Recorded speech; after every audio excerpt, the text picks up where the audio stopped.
Welcome to the final resting place of the giants of the sea.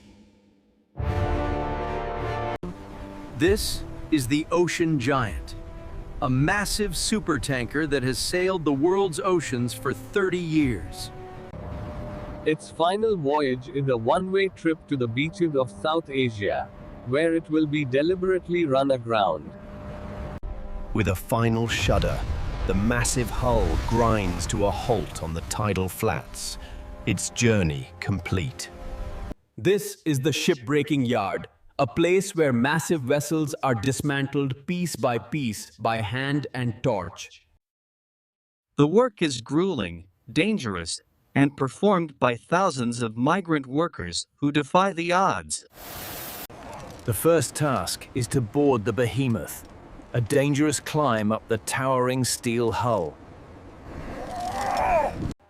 Before cutting can begin, the massive cargo tanks must be degassed and cleaned of any flammable residue. Anything of value that can be reused is stripped first, including electronics, brass fittings, and furniture. The massive anchors are dropped one last time, securing the ship in the mud for the work ahead. The dismantling begins at the bow, where workers use gas torches to cut through inches of thick steel. Massive sections of steel, called plates, are cut free and allowed to crash onto the beach below. Annually, huge diesel winches pull the cut sections of steel up the beach for further processing. On the shore, the large sections are cut down further into manageable pieces for transport. Deep in the tanks, workers shovel toxic oily sludge by hand to prepare the steel for cutting. The main deck is sliced away section by section, revealing the cavernous tanks below. The superstructure containing the crew's quarters and bridge is cut away layer by layer. Inside the cabins, workers strip copper wiring and plumbing before the steel walls are cut down. The iconic funnel is lifted away, marking the end of the ship's recognizable profile.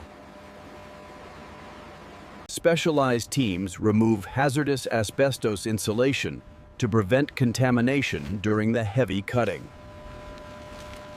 Sometimes sections are deliberately collapsed to bring them within reach of the cutters on the ground. The massive vertical sides of the hull are sliced away, strip by strip, like peeling an orange. Eventually, only the internal framing remains a ghostly steel skeleton of the once mighty vessel. Miles of piping are removed, sorted, and stacked, ready to be sold for scrap or reuse. The heart of the ship, the massive diesel engine, will be one of the last parts to be removed. All fluids must be drained from the engine room to prevent fires and pollution during the final cuts. The main engine is dismantled piece by piece, starting with the massive cylinder heads. Huge pistons are pulled from the block, valuable components that can often be refurbished and reused. The solid steel crankshaft is cut into sections using high-temperature thermal lances.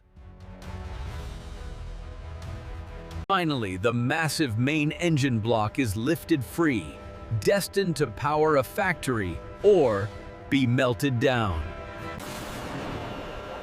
Deep in the stern, workers sever the propeller shaft, disconnecting the drivetrain from the exterior. The massive bronze propeller is a valuable prize, carefully rigged and cut away at low tide. The propeller falls free, a chunk of high-grade bronze worth tens of thousands of dollars. The steering rudder is the next to go, sliced from its hinges and dropped to the sand. Now only the stern section remains, a small fraction of the original 1,000-foot length. Workers attacked the double bottom and the heavily reinforced lower hull that protected the ship from grounding. The keel, the ship's backbone, is finally exposed and cut into sections for removal. The winches groan one last time, dragging the final section of the hull out of the tidal zone. The thousands of tons of steel are sorted, stacked, and prepared for their next life. Larger plates are cut down into uniform sizes suitable for the furnaces of the rolling mills. Heavy cranes load the steel onto trucks destined for processing plants across the country. The convoy leaves the yard, carrying the remains of the ocean giant to its final destination. Nothing is wasted. Local markets sell the ship's furniture, fixtures, and lifeboats to the public. Massive generators are refurbished and sold to power factories and hotels in the region.